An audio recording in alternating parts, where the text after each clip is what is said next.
So over on Instagram in the DMs, I've been getting lots of questions about my overlocker, whether they're worth investing in and what kind of things they do. So this is a quick insight into how they work and what they do. And just before I get started, I just want to mention overlocker, serger. It's the same thing. Serger is the American version of the word. Overlocker is the UK version. I think for Australia and Europe as well, it's the same. So basically, what an overlocker does is it really helps you to do a really nice, neat finish on your garments. So it's really good for stretch garments. So this is a turtleneck I've made here, and you can see on the inside, overlocked all the seams, looks really nice.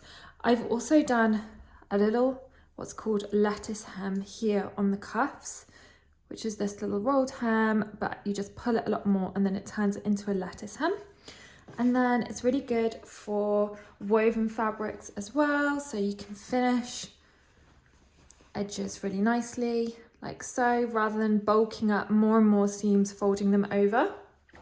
And of course you can use it for like swimwear fabrics too. So in here I've got a rubber fabric and then I've overlocked that in and then just folded that over as well. So it's really helpful just for finishing touches mainly and just getting a really, really neat look. And what you'll find on the market is there are generally two types of overlockers, a 3-thread overlocker and a 4-thread overlocker. So you can see I've got a 4-thread one. There's no threads underneath like there would be with a sewing machine. They're all above and like you can see open. And the difference between a 3-thread and a 4-thread is generally you use 3 threads if you're doing lighter weight fabrics.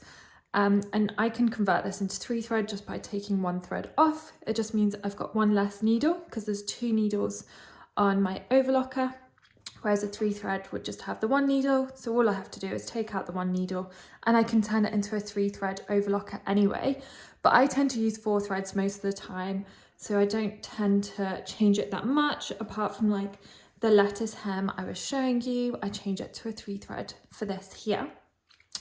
But basically, the way they work is what they can do is they can trim the fabric whilst you are sewing it, which is why they create such a neat finish.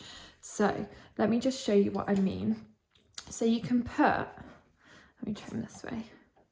You can lift up the foot the same way you can normally. There's a blade here that cuts. And then it's literally cutting the fabric at the same time as me running it through.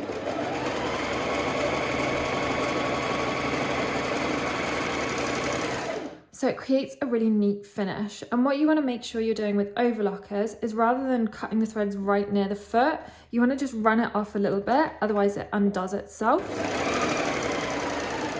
And the other mistake, which can be commonly done and really affect your overlocker, is not having this up. So you need to make sure this is always up because that affects the tension and then things start to go wrong.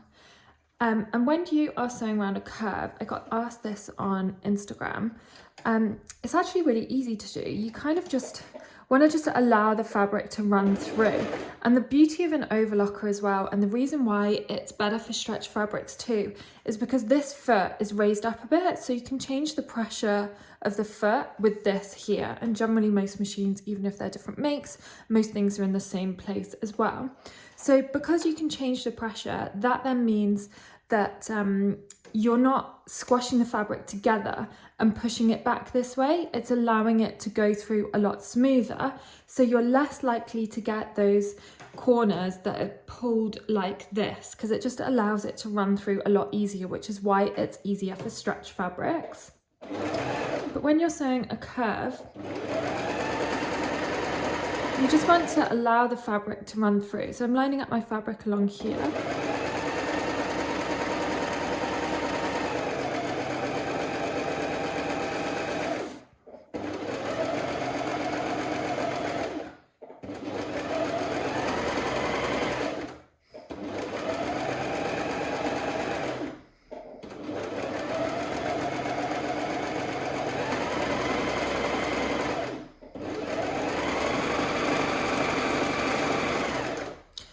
Like so. So it's pretty flat compared to like trying to do it on a sewing machine. Cuts it really neatly, really nicely, and then you just want to run it off a little bit at the end.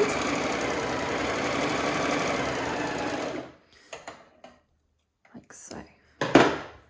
So that's basically how they work. You can also take off the knife. So if you wanted, for example, to sew another layer of maybe like a rubber on top like this, you could remove the knife if you want, so it's not going to trim any of the edges of your stitches.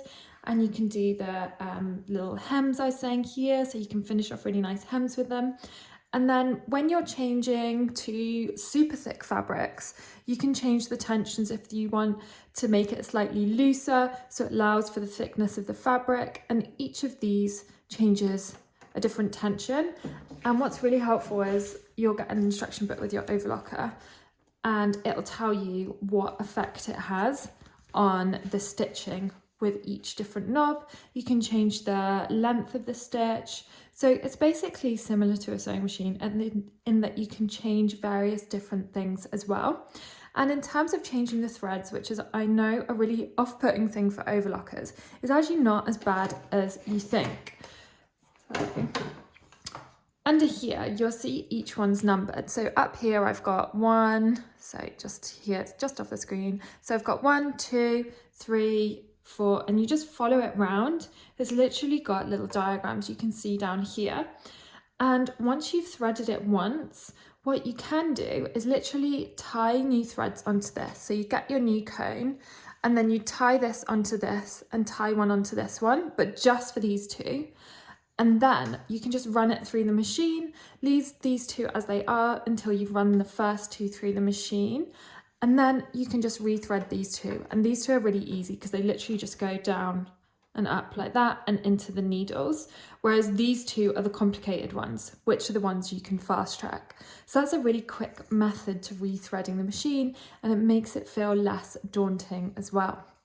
But of course, if you've got any more questions on overlockers, let me know. If you want any advice on buying them, generally they're fairly standard across the mill. Like you can get a Brother, you could get a Janome, a Benin is obviously a little bit more of an upmarket one in terms of it should in theory last longer. But I've had this Brother secondhand for years, never had a problem with it or anything. So yeah, hope this was helpful. Let me know if you've got any questions as always.